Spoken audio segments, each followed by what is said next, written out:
you. I know while watching that, maybe some of you will say, yeah. That's not the intent, brothers and sisters. And I know, this is a very good film. It's a more recent film, a Christian film. I don't know if you've seen it. It's called Fireproof. I love this film. For those of you who haven't watched it, it's available in Christian stores and in your local Blockbuster, Red Box. Anyway, enough of the plugging. I want you to show that. I want you guys, you come in here, you got a lot of things in your mind, but I'm going to talk about anger. And I want you to, at least, hopefully, that film reminds you of anger enough to a point that I have your attention. And that to make you realize what we're talking about here, a very powerful emotion that comes out of us. It's, again, one of this whole series of talks on emotions that we've been listening to. We've talked about human desires and Christian love, true and false humility, guilt and repentance, and now righteous and unrighteous anger. These are all natural tools that God gave us to better understand His plans, but also these could be tools that the enemy can use against us. So in that film you just saw, film clip you just saw, there's this fireman and having trouble communicating with his wife. Both are working different shifts. It may sound like just for the movies in Hollywood, but I'm pretty sure a lot of people who are in the same situation or have gone through the same situation. And as you can see, there's this point there that where anger is expected or natural, but where anger just completely got out of control, it consumed both of them, and it led them to a point where they're going to give up on their marriage.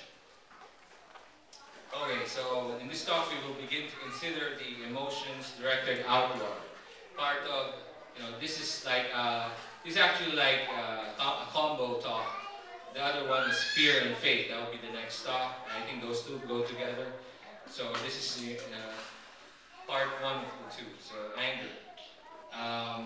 The talk's righteous and unrighteous anger. I know how many of you here are angry right now? Good. I won't wait. But I'm sure if I ask you if you can define anger for me, I'm pretty sure you'll get it. Nonetheless, I still check the dictionary and it says here, just keep it straight. It says anger is a noun, a strong feeling of displeasure, usually of antagonism. So that's anger. And actually, the root word, the Latin word, is it's spelled anger with an E at the end. I don't know how to pronounce it, but it means to strangle, to choke. So it's really an outward, it's a rather strong outward emotion. So what do you call? So now maybe you're thinking. So what do you think of righteous anger or unrighteous anger? So I looked it up to righteous, defined by the dictionary. It's an adjective. It means acting in accord with divine or moral law. Of course. So now, as a Christian, and speaking to fellow Christians, we should all agree that righteous is just according to God's will. It's something that's according to God's will. Something, if you say in accordance to divine or moral law, as Christians, it's the law of God. And therefore, unrighteous is just the opposite of that. That's what we're going to talk about here. We're going to talk about the forms of anger. We're going to talk about how to tell whether it's a righteous anger or if it's unrighteous. We're going to talk about a Christian approach to anger.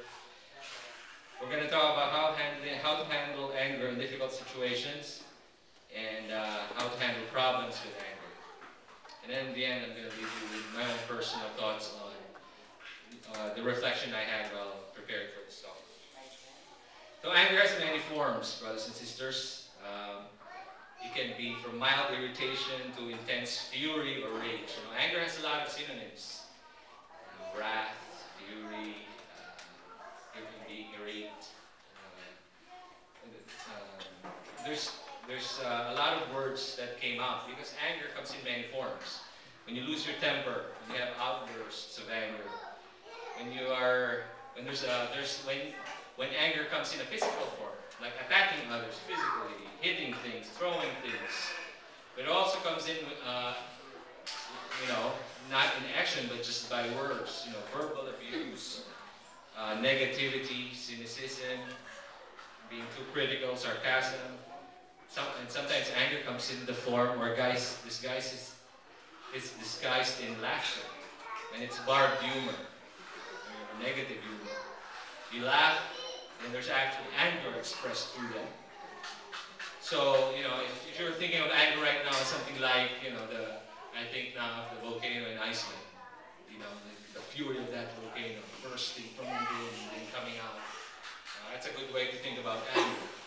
But also, anger could be like the North Pole or the South Pole, where it's cold, it's silent, and it's just crushing you from within. That too is anger. Anger, for most Filipinos, I would say, I don't know if you'll agree, comes in the form of resentment. I'm just thinking, maybe it's just me. Filipino, if you're, and sorry to, I have to apologize for my Caucasian brothers, I have to use an example particular to race right now. But most Filipinos can't, I think, it's hard for us to express ourselves, or maybe we're trained or raised that way. And so we deal with emotions, we first internalize everything we do. The problem with that is, in terms of anger, and we don't express it, it just piles up inside. And you start developing grudges and resentments, which will hurt your relationship with other people and in turn will lead you to sins. Later on we will discuss. But those are the forms of anger. So anger is not just shouting, like what we've seen, or hitting others, or throwing things at others, but it also comes in different forms. Jokes and laughter, like I said earlier, and resentment, and not saying anything, just anger from within. It's so easy to get angry at situations in daily life, and Rhoda and I, when we get to talk, she narrates to me the things that happen to her, when she goes out for errands and things like that. And what irritates her most would be, like if she's in a hurry, she's carrying Joy and Grace and sometimes Faith if she's doing her errands in the afternoon. And she's in the counter and there's a long line and then the clerk fumbles on and chats with others. And, you're in a hurry, it just irritates you and you're angry. And by the time you get and say, hi, how are you? You just can't respond because you're angry. Because you think he or she is a slacker or not doing a good job.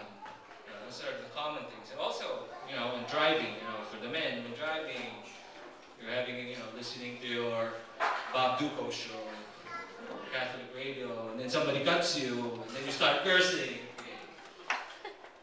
So, that's again, anger that just comes to us out of nowhere, and we just express it, day-to-day things. Oh, but also, it may not be, I'm talking about anger from other people, but from people we don't know, but also there's anger expressed to people we know.